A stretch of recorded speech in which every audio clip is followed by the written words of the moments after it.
They do have a timeout. Decide not to use it. Curry, way downtown. Bang! James on the drive. Anthony for three.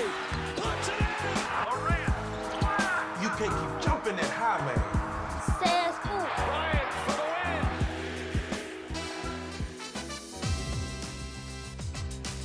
Quand le finaliste de Wimbledon foule le parquet, ça envoie du lourd.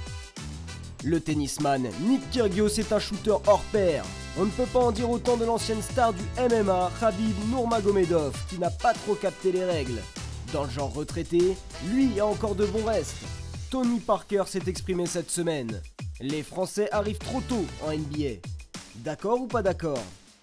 On enchaîne avec le débat autour de Brooklyn. Nash viré, Ben Simmons toujours zéro et Kyrie Irving délire total. Ce qui se passe là-bas, c'est pas net. Passons de l'Est à l'Ouest, les champions en titre méconnaissables depuis le début de la saison. À la rue en défense, les Warriors vont-ils retrouver leur âme de guerrier? On en parle dans le Focus. Hype, épisode 5, saison 2. Hype Basket NBA sur Sport en France est de retour. On est très heureux de vous retrouver après une semaine de pause. On a une petite surprise en plus pour vous, puisqu'on a un homme qui nous vient de loin pour parler un petit peu de NBA. Mais on va d'abord accueillir un homme fidèle aussi également, très bien habillé, c'est Angelo. Comment il va? Dear basketball, I'm back, baby. Ah, I'm back, yes. Back on hype. Content d'être là. Elle est surtout très très hype parce que la surprise d'aujourd'hui, elle est somptueuse. Et bien la surprise, elle est juste en face de toi. Elle s'appelle Melvin Carcentier, l'homme que vous voyez normalement en Skype et qui est du côté de Paris, l'enfant de Saint-Chamond qui nous rend une petite visite. Comment il va? Eh ben écoute, ça va très bien, très très hype d'être sur le plateau, enfin. Lui aussi, il est en pour les... basketball. Hein. Déjà basketball, 3-point king, de Saint-Fran à Saint-Cham. On peut dire à ceux qui nous regardent qu'on a commencé de l'aventure hype il y a 3 ans, mais que c'est la première fois que je vous rencontre tous les deux en personne. Ben c'est pour ça qu'on est très excités. C'est très très hype. Les joies d'Internet, effectivement, le monde est connecté. On a un autre homme qui est connecté du côté de New York, c'est Antoine. Comment il va, Antoine? Bah, ça va bien, je pensais être un petit peu essolé là, sur le cyberspace puisque Melvin est en plateau, mais je suis ravi de voir que Alexis est là. Alexis, justement, merci de me lancer. Notre invité est en Skype. Cette semaine, on change aussi un petit peu les formats. Un ancien NBA drafté en 2008 du côté des Charlotte Bobcats à la 20e place. C'est un joueur qui a connu aussi des joies en championnat d'Europe cadet, championnat d'Europe junior et puis bien sûr un titre avec l'équipe de France, les grands, en 2013, champion d'Europe avec Génération Tony Parker, Nicolas Batum. Alexis Aginsa nous fait le plaisir d'être là avec nous. Salut Alex. Salut à Toulouse, merci beaucoup de m'avoir invité. Et puis, moi aussi, je porte du Derby Ball. Oui, tu nous expliqueras d'ailleurs en fin d'émission pourquoi, parce que je crois que tu es impliqué dans le lancement et la promotion. Il manque une ligne sur le palmarès. De cette marque, laquelle? Il y a, celle du tir le plus soyeux pour un big man français de l'histoire. Eh ben on va la rajouter ici dans Hype. Voilà le titre et le nouveau statut qu'on donne à Alexis. Merci d'être là, Alexis. Voilà, on est tous réunis en plateau. On va se lancer parce qu'on a une très très grosse émission encore cette semaine avec les news et le hype ou pas hype.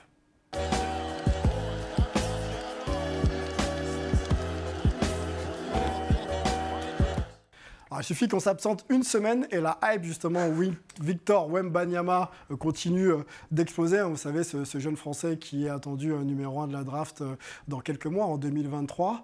Il a fait parler de lui. C'était plutôt au début du mois de novembre et même d'ailleurs fin octobre. Et je vous lis une déclaration parce que ça relie la Ligue nationale de basket et la NBA. Donc c'est carrément historique, on peut le dire. Donc la NBA et la LNB se sont associés pour une collaboration inédite d'une saison autour de la diffusion de matchs de championnat de France. La NBA donc pourra diffuser une sélection de rencontres de BetClick Elite sur l'application de la NBA. Et puis ça va au-delà, puisque il y aura aussi le All-Star Game, la Leaders Cup et les playoffs et également les finales. Donc voilà, première pour la NBA et la LNB.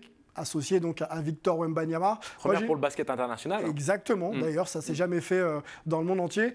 J'ai une question à notre ancien NBAer concernant la hype Victor Wembanyama. Tu as été un joueur intérieur avec un shoot, on l'a dit, extérieur plutôt correct, voire plus.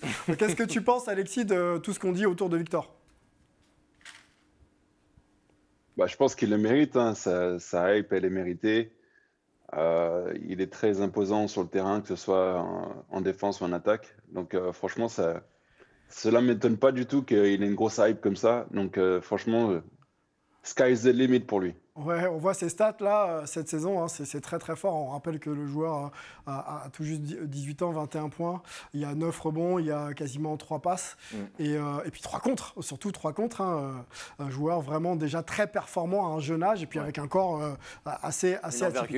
Ouais, assez atypique. On avance puisqu'il y a une deuxième news qui concerne Brooklyn. Donc là, on va directement du côté des États-Unis puisque le coach Steve Nash n'est plus. Hein. Il a tenu 7 matchs à la tête de Brooklyn pour bien sûr cette nouvelle saison. Il était bien sûr coach de Brooklyn la saison dernière.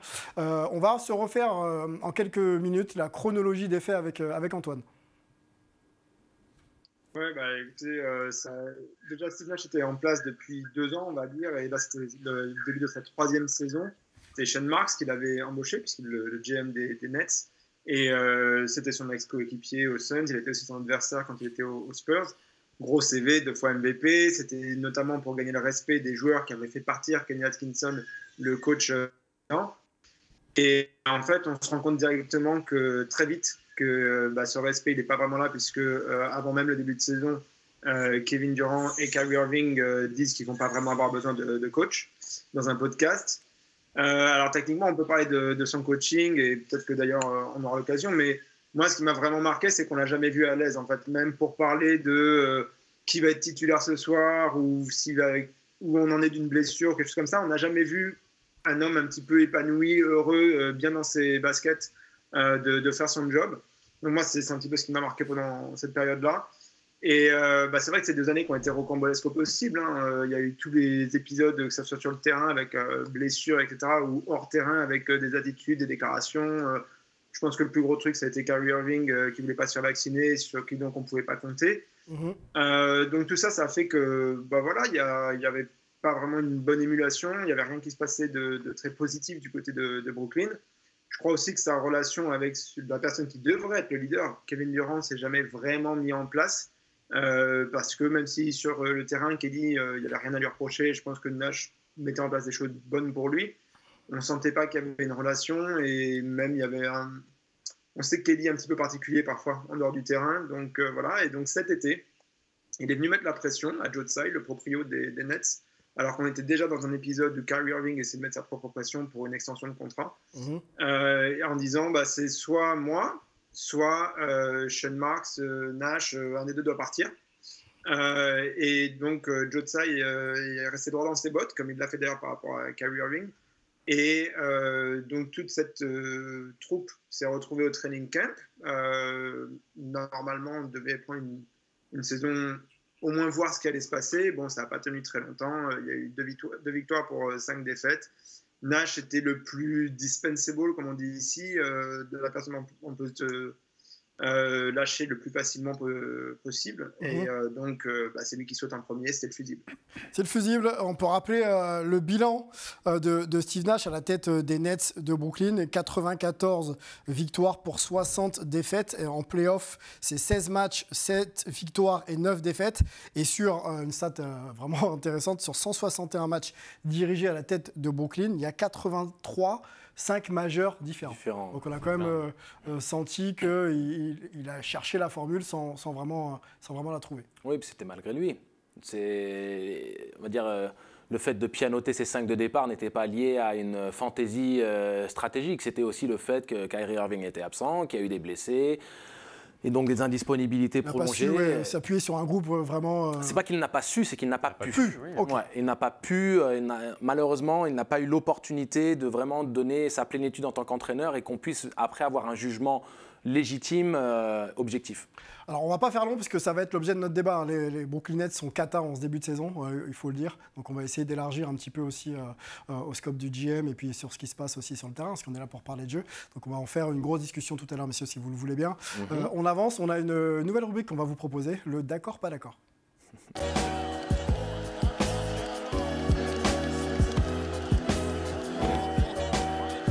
Pose le contexte, d'accord, pas d'accord, chez nous, ça va être un duel. Donc on va s'appuyer sur une petite quote, une déclaration qui est sortie dans les médias. Et puis on va te laisser, Alexis, écouter les 2 arguments.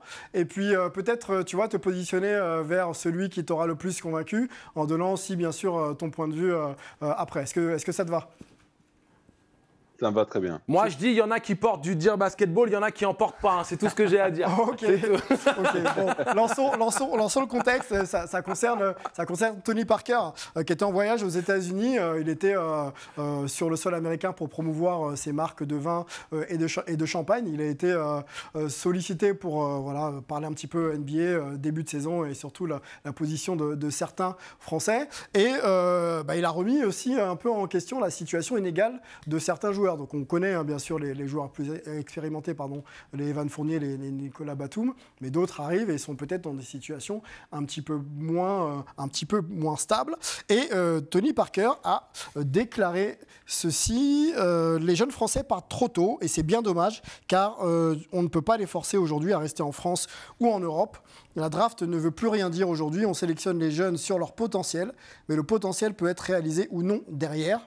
Avant, tu faisais 2-3 ans à l'université aux États-Unis où tu jouais au meilleur niveau en France avant de te présenter à la draft. Voilà, donc nous, on résume ça par les Français partent-ils trop tôt en NBA ou, selon Tony Parker, ils partent trop tôt en NBA. Deux consultants ici ne sont pas d'accord. Antoine est plutôt d'accord avec la déclaration de Tony Parker et Angelo beaucoup moins. Donc on va donner la main à Antoine. Antoine, tu as 1 minute pour exprimer tes arguments et ensuite on écoutera Angelo et puis Alexis nous donnera son point. Allez. Non, en gros, l'idée c'est que je comprends ce que dit Tony dans le sens où lui avait un vrai plan de carrière qu'il avait écrit quand il était vraiment ado, jeune, et que pour lui ça faisait sens qu'à un moment tu dois marquer un petit peu les esprits domestiquement, mais aussi même par rapport juste au monde professionnel, avant de vraiment te présenter à la draft, qui est censé être le plus haut échelon professionnel. Donc si tu n'as rien prouvé vraiment de solide, concret, à ce niveau-là, pro, avant de dire je vais aller au plus gros échelon professionnel, ça me paraît assez logique dans ce qu'il veut dire, parce que quand même, la draft, je la vois tous les ans, je vois beaucoup de Français qui sont excités, qui sont super contents, ça devrait être un moment magique, historique, et puis finalement, il ne se passe pas grand-chose pour eux derrière, et je pense que ça va être très difficile à gérer, notamment pour la suite de leur carrière. Donc je me dis qu'il doit y avoir un système meilleur à faire. Après, je connais l'argument. D'ailleurs, j'avais une interview avec Alexis en 2011, je ne dis pas qu'il s'en rappelle, mais moi je m'en rappelle, où justement lui il me disait bah oui mais bon en France les jeunes de toute façon on les fait pas jouer, donc là effectivement il faudrait changer le truc, mais je suis pas forcément contre ce qu'il dit qu'on peut pas merci Antoine. Antoine, merci. Le buzzer, il va falloir s'y habituer. Hein. C'est pas très commun et puis c'est surtout assez violent. On reste sur un argumentaire d'1 minute. Angelo a pu s'échauffer en attendant. Je sens qu'il est prêt. Non, mais je suis chaud parce que c'est. Il est chaud depuis 3 jours. Je suis chaud depuis 20 ans. En fait, pour moi, c'est de qui parlons-nous? C'est-à-dire qu'il n'y a que 7 joueurs en NBA, donc ça veut dire qu'on fait forcément référence aux joueurs qui ont eu moins de succès. Donc Eli Okobo, Malédon, Killian Hayes à l'heure actuelle qui a du mal, et puis le petit quatrième. On peut aller sur Dieng. Oui, Dieng. On peut aller sur Olivier Sarr, on peut aller sur des joueurs comme ça. Pour moi, Dieng, Diabaté, on n'en parle pas. Diabaté, on ne le connaissait pas en France avant qu'il débarque, qu'il soit drafté. Et puis Dieng, c'est un gros profil et il est dans sa première année. Discutons plutôt du fait que Tony Parker, quand même, je trouve paradoxal que ce soit dans l'histoire. Avant qu'il y ait eu le jeune Primo qui joue aux Spurs, c'était le plus jeune joueur titulaire et le plus jeune joueur sur un terrain de basket de l'histoire des Spurs. Il parle du fait de faire 2 années ou 2 à l'université ou jouer au meilleur niveau en France. Parker a fait 2 ans en France, Okobo a fait 3 ans, Killian Hayes a fait 3 ans en Europe, il était dominant en Eurocup, il tournait à 12 points par match. C'est-à-dire que le profil des jeunes joueurs français à l'heure actuelle qui vont en NBA est le même que celui de Tony Parker à l'époque où lui est parti en NBA. Donc je trouve ça très paradoxal. Voilà. Ok, parfait. Bon, on conclut là-dessus. Sur le buzzer, tu me relances d'ailleurs sur les profils qu'on évoque. On va peut-être les montrer à l'antenne pour aussi nos téléspectateurs, de savoir de qui on parle. On les a catégorisés en 2 groupes. Il y a ce qu'on appelle chez nous les gars sûrs. Nicolas Batum, drafté en 2008, la même draft d'ailleurs qu'Alexis à Ginsa. Il est drafté 25, là où Alexis est drafté 20, si je ne dis pas de bêtises. Et il arrive à 20 ans. Evan Fournier arrive à 20 ans, drafté en 2012, 20e position. La draft de Rudy Gobert, c'est 2013, 27e position, 21 ans. Voilà, donc ça c'est pour les joueurs qu'on considère installés en NBA. Et on en a d'autres. Frank Ntilikina en 2017, 8e, 19 ans. Sekou Doumbouya, 2019, 15e, 19 ans. Kylian Hayes, on en a parlé avec toi, Angelo, 2020, 7e position, donc le plus haut drafté à l'heure actuelle en NBA. Et il arrive à l'âge de 19 ans. On peut en citer d'autres. Théo Malédon, 34e, 19 ans, 2020. Moussa Diabaté, 2022. 43e position, 20 ans. Ousmane Dieng, 2022 également, 11e position, 19 ans pour Ousmane Dieng. Voilà ce qu'on pouvait vous proposer et vous présenter, surtout comme nom. On a écouté les deux arguments. Alexis, ça va être à toi. Vers qui tu penches? C'est mitigé. Je comprends ce que Antoine veut dire, mais je suis tout à fait d'accord avec... Angelo. Excuse-moi, j'ai oublié ton Angelo. Angelo. Donc, je suis tout à fait d'accord avec Angelo. Il y a beaucoup de joueurs de nos jours qui ont passé 2-3 ans en Europe, que ce soit en France ou en Europe. Ils ont prouvé qu'ils ont le niveau européen. Je me demande combien d'années ils devraient passer en Europe pour justement passer le cap de Tony Parker pour pouvoir jouer en NBA. Après, voilà. Qu'est-ce qu'un joueur devrait faire? Avoir l'opportunité de jouer en NBA et de repartir en Europe et ne pas jouer en NBA? Qui est le rêve d'un joueur depuis tout petit? Ou justement aller en NBA et puis essayer d'avoir sa place. Et puis il y a une histoire de timing, tu sais, Sylvain, et je pense qu'Alexis peut en témoigner. Il a été au contact de tellement de jeunes talents et de jeunes joueurs qui ont eu une opportunité ou d'autres qui n'ont pas eu une opportunité. Et on sait que la NBA, ça va au-delà du niveau de jeu. C'est aussi un business, c'est aussi une histoire de réseau, c'est une histoire de hype. Et on est bien placé pour en parler puisqu'on est sur l'émission. Tu as les mock drafts, tu as tous les spécialistes, les scouts NBA, tous les staffs qui sont là à décrypter chaque match, chaque détail. Et à un moment donné, tu es en concurrence avec des mecs de ta génération et tu as ton stock qui est élevé ou ton stock qui est bas. Et ça peut changer d'un jour à l'autre et d'une semaine à l'autre. Donc si tu as l'opportunité de te faire drafter dans le top 10, éventuellement, ou juste d'être drafté tout court, de te dire, aujourd'hui j'ai une sécurité de me faire drafter et je sais que je vais me faire drafter, mais je vais rester un an en plus, sachant que tu peux te blesser, tu sais pas ce qui va se passer, une méforme, qu'est-ce qui se passe derrière? Allons plus loin. On a choisi d'être drafté, d'aller en NBA. Première saison... d'acclimatation. Deuxième saison, on espère que tu exploses, mais ce n'est pas le cas. Je vise Kylian Hayes. Et troisième saison, tu essaies de t'installer, de progresser et les résultats ne sont pas là. Est-ce qu'on ne peut pas essayer de s'auto-analyser en se disant, bon, j'ai peut-être pas fait ce qu'il fallait, je suis peut-être pas encore prêt sur le plan de la maturité, sur le plan physique, sur le plan technique, pour pouvoir être le joueur que je veux être. Melvin, qu'est-ce qu'on fait dans ces cas-là? Déjà, je pense que n'est pas Tony Parker qui veut, n'est pas Rudy Gobert qui veut. Et donc, ce que tu dis est vrai. Je pense que, quelles sont les opportunités que ces joueurs-là ont dans leurs équipes NBA? Franck Ntilikina, pour moi, ça a été une erreur de casting. Kylian Hayes, il a eu une chance, malheureusement, il a été blessé. Et derrière, t'as pas le temps, malheureusement. Il y a Cunningham qui se fait drafter. Maintenant, il y a Ivy qui se fait drafter. Donc, je pense que c'est plus mentalement parce que le talent, ils l'ont, comme le disait Angelo avec Kylian Hayes. Il dominait en Eurocoupe. Donc, à un moment donné, c'est peut-être mentalement que les joueurs ne sont pas prêts. Et ça, je ne suis pas sûr que rester 3-4 ans en France ou en Europe peut t'aider à ça. Ouais, exactement. Okay. Surtout qu'il y a plein d'intangibles qui sortent de ton contrôle derrière. Si tu te blesses, la méforme, ton stock qui, à ce moment-là, te garantissait une place, il y a les autres qui poussent derrière. Il y a la concurrence. Il y a beaucoup de monde en NBA, tu n'es pas tout seul.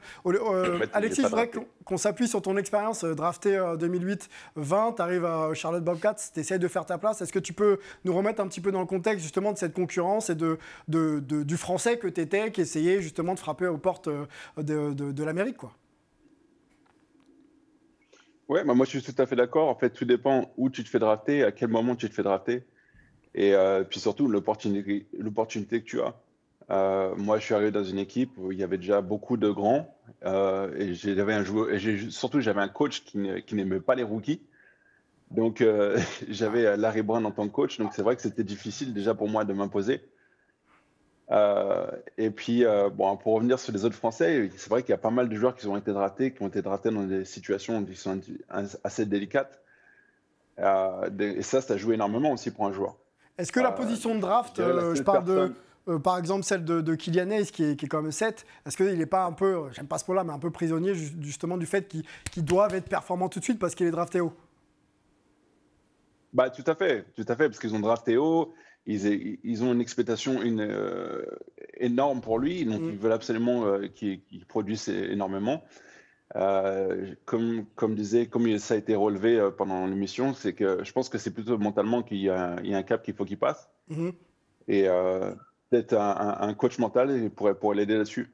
Et puis après, tu ne peux pas avoir le beurre et l'argent du beurre. Tu ne peux pas avoir la loterie, avoir les meilleurs contrats rookies, 3 saisons garanties au meilleur tarif pour après avoir aussi le luxe de ne pas être performant. Il faut l'être. Il faut l'être, mais ça fait partie, tu sais, on est dans un milieu professionnel. Et Alexis connaît ça, c'est coupe-gorge. C'est-à-dire que tu as une certaine tolérance de par la jeunesse justement et du profil rookie, débutant, deuxième année. Au niveau de la troisième année, tu n'es plus rookie, mon garçon. Donc soit tu te mets au diapason, soit on va chercher quelqu'un d'autre. Exactement. D'ailleurs, ils ont commencé Détroit à chercher. Ouais, ça s'appelle pas la loterie par hasard. C'est vraiment, tu essayes de prendre les potentiels que tu penses qui peuvent passer au cap supérieur, mais rien n'est acquis. Et d'ailleurs, c'est pas juste un sujet ou une tendance qui est exclusif à la France. Je veux dire, les jeunes Américains qui font un an d'université ou deux, ils sont pas garantis de réussir en NBA. On le voit, moi, à Golden State, James Wiseman, qui a pas eu pratiquement de carrière universitaire et qui a du mal parce que c'est pas évident de passer ce cap. Une autre équipe qui a du mal, c'est les Nets. En ce moment, on en parlait dans les news. On va rentrer dans cette grosse discussion ensemble dans le débat de la semaine.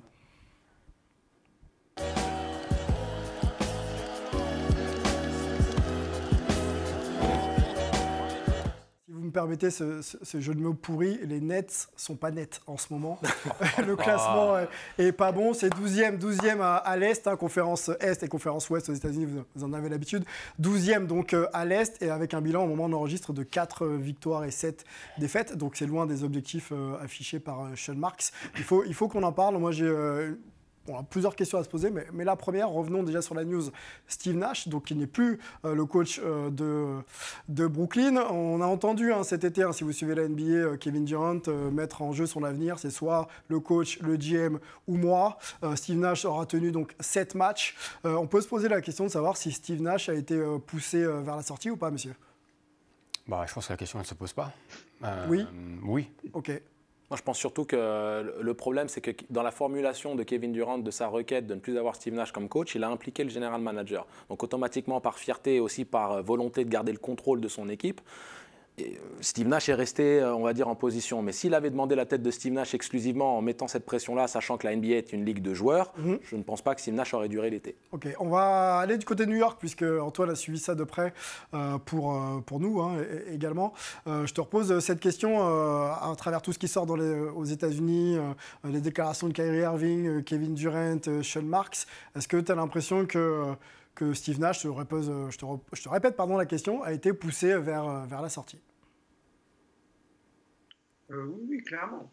Mais de toute façon, après, je pense que son manque de réussite n'est pas dû que à lui. Mais de toute façon, c'est la NBA. Si tu n'as pas de réussite, tu vas rester. Donc, à partir du moment où les éléments ne sont pas là, où tu n'as pas de succès sur le terrain, puisqu'encore une fois, ils ont fait 2 victoires et 5 défaites, ça ne peut pas continuer. Quelles que soient les excuses, quels que soient les éléments extérieurs, etc. Au bout d'un moment, c'était comme ça. Et encore une fois, c'était le fusible. Dans tous les protagonistes qu'on a mentionnés, il n'y en a qu'un seul dont on peut vraiment se débarrasser sans vraiment créer un cataclysme à l'intérieur, soit du front office, soit de l'équipe. Donc c'était lui, c'est lui qui a sauté. Voilà, c'est comme ça. Mais je pense qu'il savait où il allait. Et je pense aussi qu'il n'en est pas malheureux du tout. Encore une fois, on n'a pas du tout épanoui pendant 2 ans. À mon avis, il est beaucoup dans la tête maintenant. On ne l'a jamais vu aussi tendu, aussi irrité, non. Langage corporel. Première expérience de coach très difficile. Alexis, quel analyste en fait, toi, de cette éviction de Steve Nash? Je pense que tu as aussi suivi les déclarations de KD cet été. Est-ce que c'est la pression mise par KD qui a fait que Steve Nash n'a pas pu en fait, être le coach qu'il aurait voulu? Oui, tout à fait. Moi, je sais très bien que les joueurs ont beaucoup de power, comme on dit ici, beaucoup d'opportunités de pouvoir décider s'ils veulent garder le coach ou pas. Donc, on sait très bien que c'est Kevin Durant et Kyrie Irving qui l'ont poussé sur la sortie. Et on va pas se mentir non plus que le GM aussi, il a cette année pour prouver ses preuves. Il a aussi ramené cette équipe, il a construit cette équipe, le coach. Voilà, ils ont une très bonne équipe sur le papier. Maintenant, il faut faire quelque chose. Et si cette année, ils font rien, le GM risque de sauter durant l'été. Donc voilà, il fallait qu'il fasse les choses comme il devait les faire, de changer le coach. Et puis voilà, malheureusement, ça n'a pas été une bonne chance pour Steve Nash, parce que justement, Kyrie Irving, il a fait des allers-retours au niveau match ou pas match, parce qu'il avait des sauts d'humeur ou il y avait le Covid ou autre. Pas vacciné, ouais. Donc c'est vrai que c'était difficile pour le coach pour pouvoir être très performant. Ouais, puis ils ont fait des choix très forts. Sean Marks, par exemple, dans la construction d'équipe, ils avaient un noyau de jeunes talents qui s'épanouit aux quatre coins de la ligue à l'heure actuelle. Ils ont fait un choix.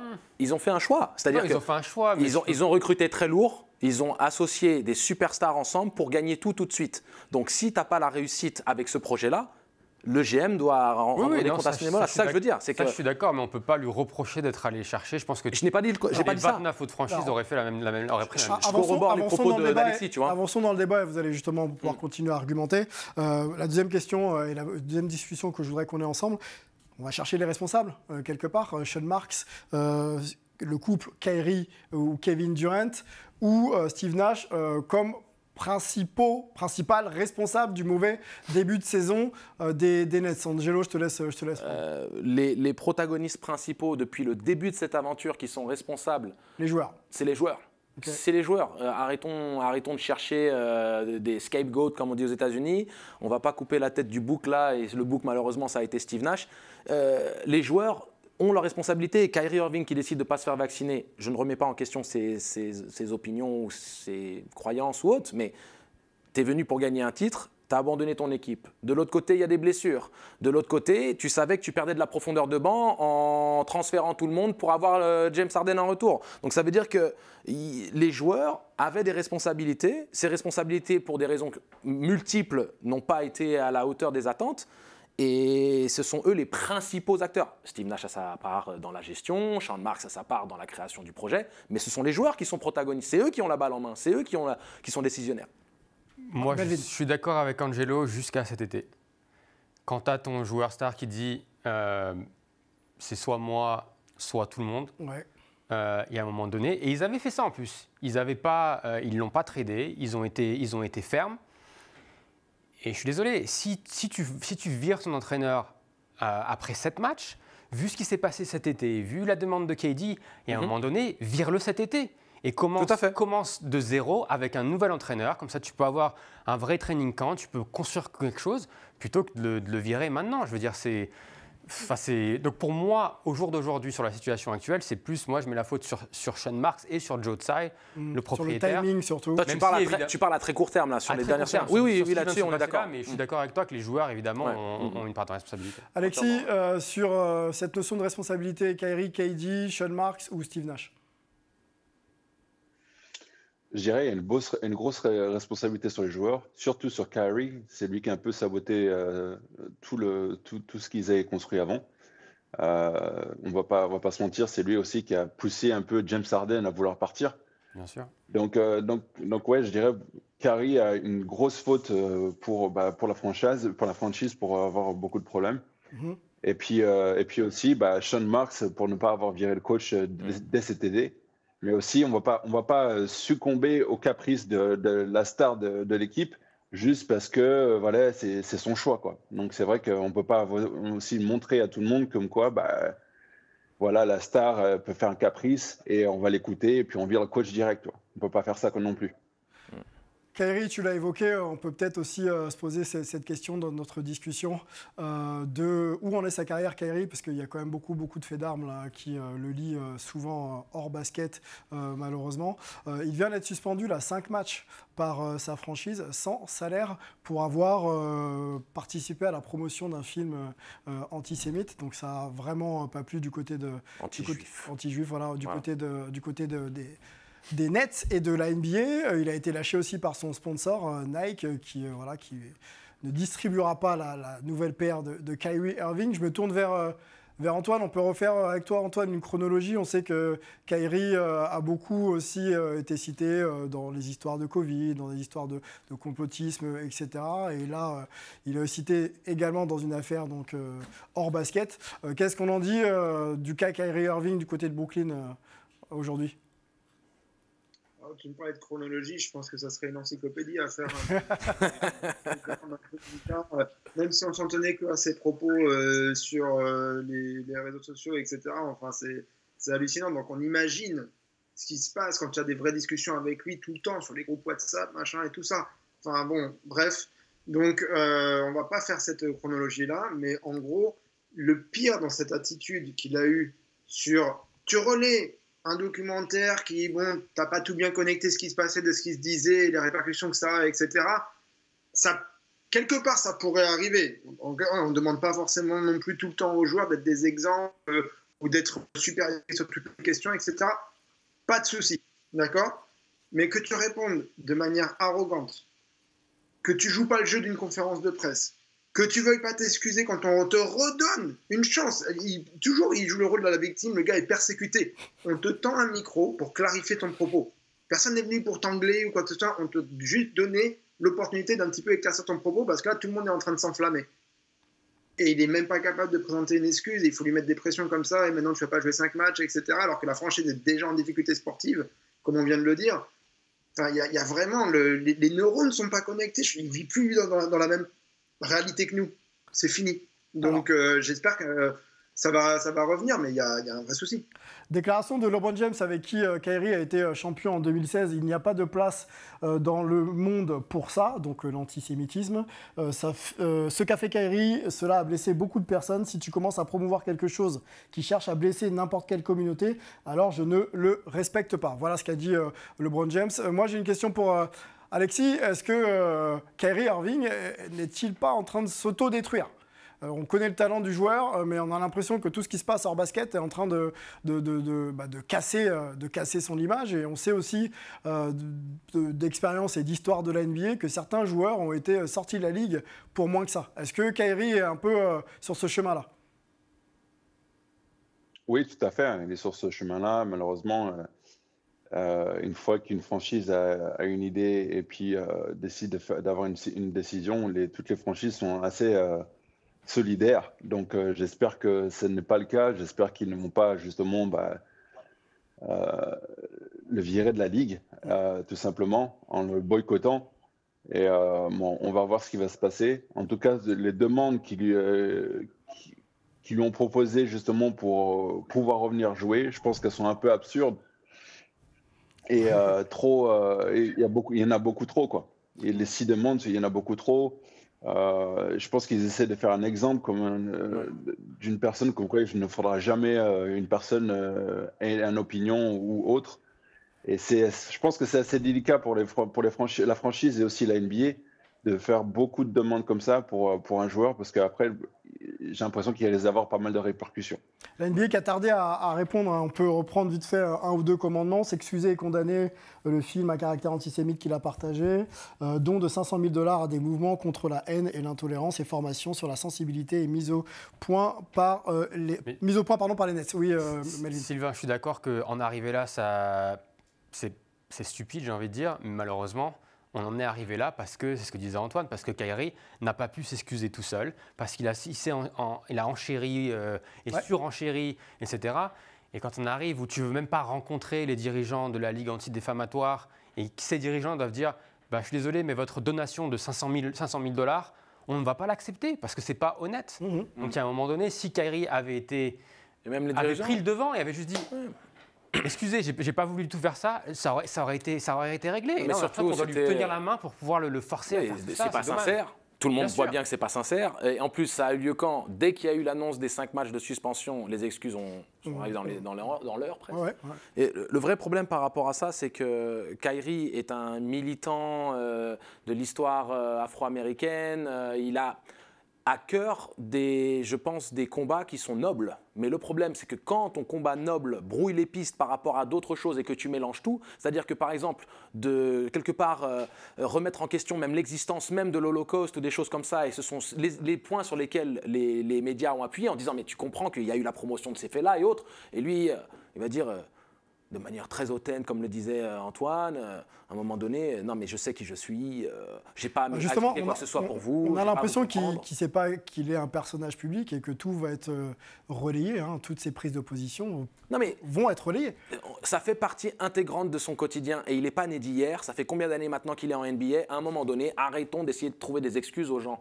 Il y a des choses, il y a des fondements, des idées philosophiques qui sont défendables, mais quand on est en train de parler alors l'antisémitisme, c'est un concept qui est trop utilisé pour parler seulement des Juifs. Les Sémites ne sont pas que les Juifs, c'est aussi le peuple arabe. Il y avait beaucoup de communautés.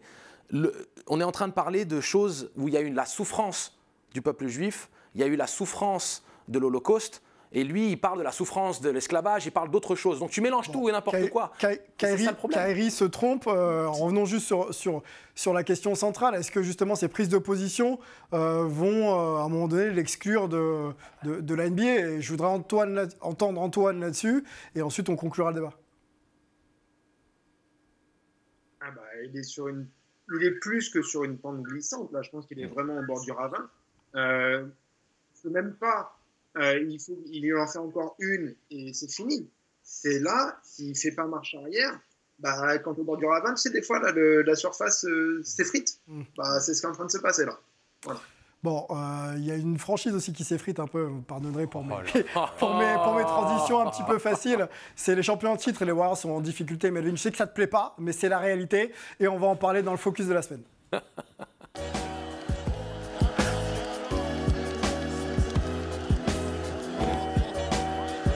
On est comme ça, nous, hein, on sait accueillir.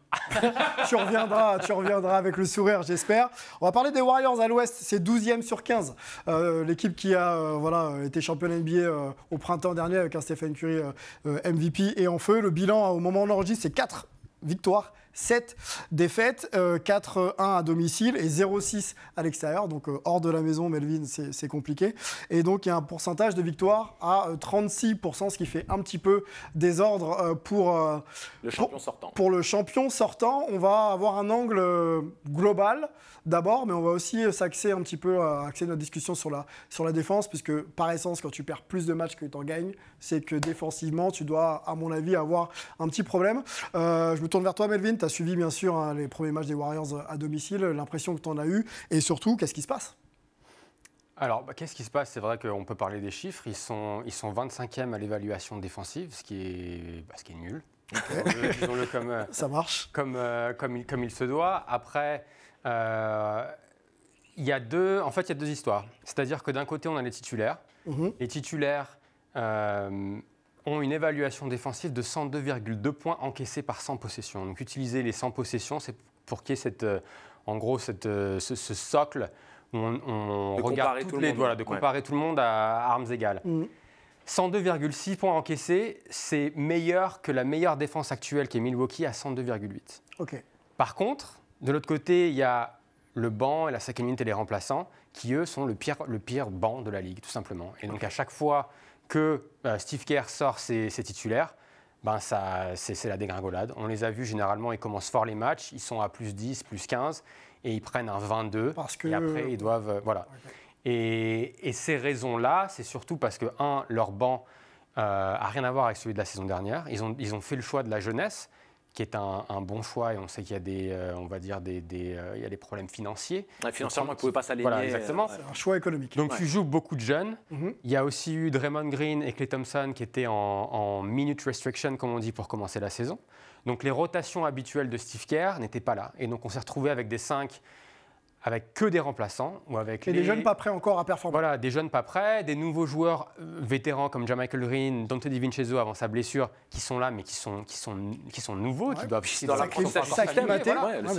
Et donc du coup, ça marche pas. Mais je pense que c'est pas quelque chose qui est. Si tu me demandes si je suis inquiet. C'était ma question. Non, je suis pas inquiet. Il y a des choses à régler, oui. mais je ne suis pas inquiet. Donc les Warriors ont tout connu. Ils ont aussi connu des saisons où ils étaient moins performants. Ouais. Donc ils savent aussi un peu faire le dos rond. Alexis, ton impression, vu des États-Unis, le champion en titre en difficulté, pas inquiet pour toi dans ce que tu vois des matchs? Non, je ne suis pas inquiet du tout. Je pense que la chimie va commencer à prendre justement au niveau des nouveaux joueurs, des jeunes. Ils vont comprendre comment jouer avec les autres joueurs, donc surtout s'entendre sur le terrain et aussi en dehors du terrain, parce que on a vu en pré-saison, il y a eu des petits soucis niveau avec Draymond Green et Jordan Poole. Ouais. Donc voilà, ça se voit qu'il il doit y avoir des tensions un petit peu dans l'équipe. Mais je ne suis pas inquiet parce que je pense que de toute façon, les cadres vont réussir à recadrer justement les jeunes et pouvoir justement les élever et élever leur niveau de jeu après, quoi.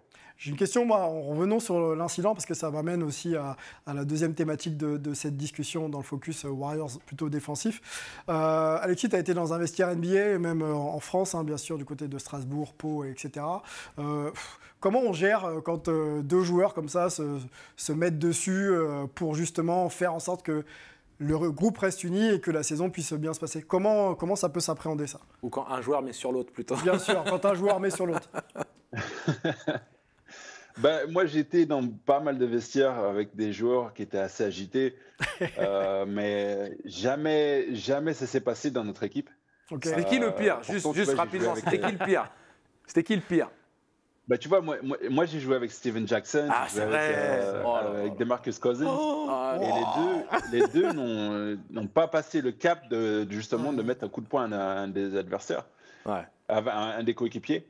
Adversaire, j'ai déjà vu plusieurs fois, mais surtout aux entraînements, j'ai jamais vu. Et surtout que ça sort les images de la salle d'entraînement. Ça, c'est vraiment du jamais vu. Et ça, par contre, ça, c'est quelque chose que les Américains n'apprécient énormément pas. Ouais. Ne pas avoir apprécié ce qui s'est passé, quoi. La puissance des réseaux sociaux, parfois, peut poser problème. Alexis, je reste avec toi, du coup. Restons sur Draymond Green. Est-ce que le fait qu'il se soit embrouillé donc, avec Jordan Poole en pré-saison a un impact surtout défensif sur son leadership? Sur son leadership, ouais. Surtout hors terrain et bien sûr sur le terrain, selon toi? Peut-être un petit peu. Je pense qu'il y a pas mal de joueurs qui doivent avoir un avis mitigé sur ce qui s'est passé. Et les excuses sont très bonnes. Malheureusement, le mal a été fait. Donc j'espère qu'il n'est pas jugé là-dessus. Mais bon, sachant que quand tu es jeune joueur, il y a beaucoup de choses qui se passent dans ta tête. Et voir l'un des leaders qui est très vocal sur la défense, respecté, passer un cap qui n'aurait pas dû passer, c'est vrai que ça peut jouer là-dessus. Après, c'est un bon leader pour le coup, parce qu'il protège ses jeunes. C'est-à-dire que quand tu vois sa déclaration, il ne les torpille pas gratuitement en disant « Ouais, mais vous comprenez, notre banc, il n'est pas au niveau, nous, on fait notre boulot, maintenant, il faut qu'ils montent leur niveau. » Il leur dit « Oui, c'est de leur faute. » Donc, en gros, petit chassé pour dire « Il faut que vous éleviez votre niveau. » Mais il met la responsabilité sur les cadres pour dire « À nous aussi de faire mieux. » On est tous dans le même bateau, quoi. Donc, après, la question, c'est comment est reçu, depuis cet incident, comment sont reçus les discours de Draymond Green dans le vestiaire et peut-être même sur le terrain. Je pense que je comprends qu'on fasse ce raccourci et qu'on se pose la question. On se pose la question. Après, je pense que c'est un raccourci qui est facile. Et moi, ça me dit que si tu fais ce raccourci-là, tu n'as pas regardé les matchs. Parce que si on veut vraiment se poser sur et comprendre les problèmes défensifs de Golden State, c'est pas juste ça. C'est pas juste. Il peut avoir un impact. On parlait des problèmes défensifs de la second unit, donc les jeunes joueurs, encadrés peut-être par Draymond Green. Est-ce qu'ils reçoivent ou est-ce qu'ils entendent le discours du leader? Mais après, est-ce qu'ils le considèrent? Il n'y a pas que. C'est une question. Non, mais je comprends, mais il n'y a pas que Draymond Green. Il y a les coachs, etc. Quand tu vois, et je veux dire que tu vois les problèmes qu'il y a eu. Il y a un manque d'intensité, il y a un manque de rigueur, il y a des manques d'efforts. Ça, c'est pas un problème. C'est un problème de tout le monde. Ça, c'est un problème. Et je pense que d'ailleurs, même les vétérans en sont entre guillemets coupables. Après, par contre, quand tu as des jeunes joueurs qui font des erreurs de placement, quand on a James Wiseman qui est un peu trop bas sur les pick and roll, ça, ils peuvent forcément lui donner des conseils. Mais il y a un moment donné, c'est aussi aux joueurs de les mettre en application. Et après, c'est comme ce qu'on disait sur les Français, c'est-à-dire que si James Wiseman ne met pas ces choses en application, il va se retrouver en dehors de la ligue ou dans une autre équipe, malheureusement. Donc, pour moi, c'est pas juste ça et c'est trop facile de mettre la faute sur Puis en plus, les jeunes ne sont pas sur le terrain avec Draymond autant que ça. Hein. C'est-à-dire que vu qu'il est en restriction de minutes et qu'il y a, comme tu l'as dit, beaucoup de séquences de jeu où il n'y a pas de cadre sur le terrain, et on peut pas non plus, Draymond ne peut pas l'attraper par le bras et projeter le mec en position favorable. Donc c'est un coaching au quotidien, c'est un apprentissage du quotidien et on en parlait en coulisses. Tu as beaucoup de joueurs qui arrivent et qui doivent appréhender un nouveau système. Et le système des Warriors, que ce soit en attaque ou en défense, c'est particulier puisque ce n'est pas une équipe qui est construite comme le reste des équipes. Ouais. L'intérieur, tu as surtout Draymond qui est en créateur de jeu et après en défense, tu dois aussi compenser peut-être un manque de taille. Manque de taille, ouais. Et par mobilité. Si juste un dernier point en 10 secondes. Une chose qu'il faut, peut-être que nos téléspectateurs ne se rendent pas compte, c'est qu'il n'y a pas la défense et l'attaque. Les deux côtés du terrain sont vraiment intimement liés. Oui. Donc c'est-à-dire que là, leur attaque n'est pas top, je crois qu'ils sont 10 ou 12e. Si tu prends un tir rapide et que l'adversaire peut prendre un rebond et courir, tu n'as pas le temps de mettre ta défense en place et du coup, c'est plus dur d'arrêter les autres. Et c'est pareil de l'autre côté. Si tu prends des paniers, tu vas avoir plus de mal en attaque parce que tu joues face à une défense qui est déjà en place. Il y a un homme qui n'a pas de mal en attaque, c'est Steph Curry. Au moment où on enregistre, 47 points face à Sacramento. Et puis un très très gros début de saison. Il y a 32,6, 50%, quasiment 51% au tir, 7 passes et 7 rebonds. Steph Curry, 1m90, il faut le rappeler. Alexis, on va conclure avec toi. Pas inquiet pour le début de saison des Warriors. On sait que des fois, les lendemains de fête, c'est un peu compliqué. Peut-être qu'ils sont encore en train de se réveiller, quoi. C'est ça? Oui, peut-être. Et puis après, comme on dit, ils ont fait le pari d'aller jeunes. Donc, les jeunes vont hausser le ton, vont commencer à comprendre un peu comment jouer à ce niveau-là. Et puis voilà, quoi. Après, je pense que tout va bien se passer. Et surtout, les cadres vont réussir à relever le niveau des jeunes. Donc, je ne suis pas vraiment inquiet là-dessus. Sachant que justement que Stephen Curry, il est en train de tout défoncer, donc il risque d'être encore être MVP, candidat MVP. Candidat MVP, encore 70 matchs à jouer, vous le savez, en NBA, c'est 82 matchs de saison régulière, de Three-Point King. En plus, est toujours là pour nous faire adorer son adresse de loin. On va discuter maintenant avec notre invité Alexis Ajinça dans l'ITV décalé.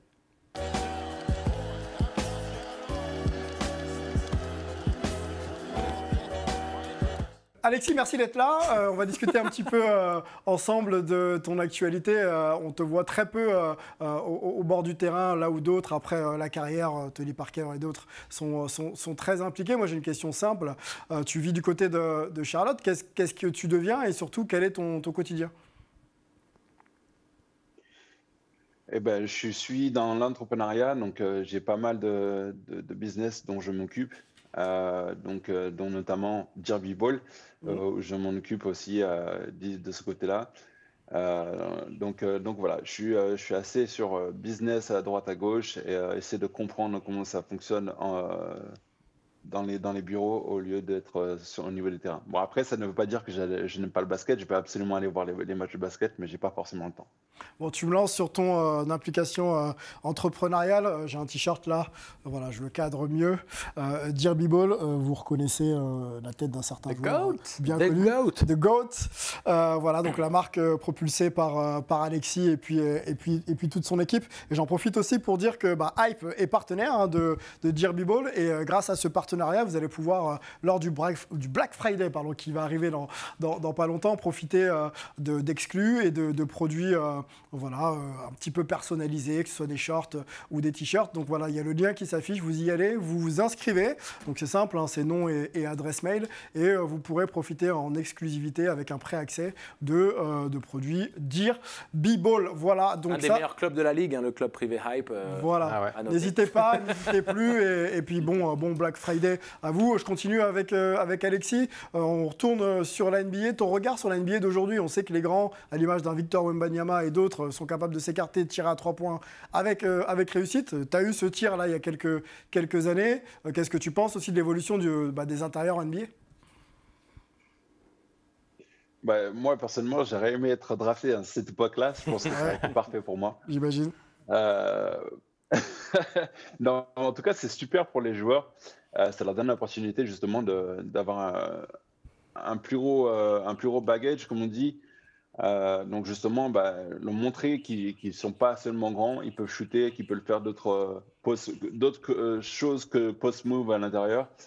Donc ça, c'est assez intéressant. Donc tout ce qui est joueur intérieur comme Wemby qui est en train de tout défoncer en France, ça montre bien que les grands peuvent maintenant s'exprimer hors de la raquette. Et ça, c'est un très, très bon point positif pour les grands. Bon, tu t'es exprimé pendant longtemps sur les terrains, mais on sait que tu t'exprimes aussi pas mal en dehors quand il s'agit de tenues vestimentaires. On a quelques images à te montrer. C'est quelque chose dont tu fais attention, justement. On parlait du t-shirt, mais voilà, le style, etc. C'est quelque chose qui est important pour toi? Oui, c'est quelque chose que c'est très important. Je suis un passionné de tout ce qui est fashion. Donc, c'est vrai que maintenant que j'ai eu l'opportunité de jouer en NBA, ça m'a ouvert des portes que je n'aurais pas eues que si j'avais joué en France. Donc voilà, maintenant je peux enfin pouvoir porter les affaires que j'ai toujours rêvé de porter et pouvoir m'exprimer justement avec mes affaires. Bon, on remercie Alexis. On remontre encore le t-shirt Derby Ball et l'association donc avec Hype, voilà, je m'en sors, voilà. Avec Hype, n'hésitez pas, le club privé, vous y allez, vous inscrivez. Il y a plein de produits à aller choper pour le Black Friday. On avait aussi un livre, hein, on avait un jeu concours il y a 2 semaines, le livre du collègue Rémi Reverchon, Road Trip NBA. Voilà, ça a été gagné sur Twitter, il y a le nom qui s'affiche juste en dessous. On vous remercie d'ailleurs d'être toujours plus nombreux à jouer, à nous suivre et à partager toute cette hype NBA avec nous. Il est temps de conclure. On va remercier Angelo, son beau t-shirt. Merci beaucoup et surtout continuez à vous abonner sur la chaîne YouTube de Hype pour plus de contenu exclusif. Exclusif, ouais. Merci à Melvin qui était de passage à Paris. On espère, voilà, la porte est ouverte. Tu reviens quand tu veux, mon ami. Ça fait plaisir. C'est bon, j'ai piqué le pass d'Angelo, donc maintenant j'ai accès direct. Antoine, merci du côté de New York. On remercie chaleureusement Alexis. Je crois que c'est notre premier joueur NBA qu'on fait dans Hype. Donc on est ravis, Alexis, et on était content de prendre de tes nouvelles. Et puis on se retrouvera bien sûr très vite. On va remercier les équipes techniques de Sport en France qui travaillent dur pour nous. Lucien, notre chef d'édition, qui travaille également encore plus dur pour créer ce programme. On va remercier toute la communauté Hype. On se retrouve bien sûr la semaine prochaine. Le programme disponible en replay sur YouTube, hein, la chaîne YouTube de Hype, et sur Sport en France également. Donc n'hésitez pas, vous y allez, vous likez, vous abonnez, et on se retrouvera très vite la semaine prochaine. Ciao!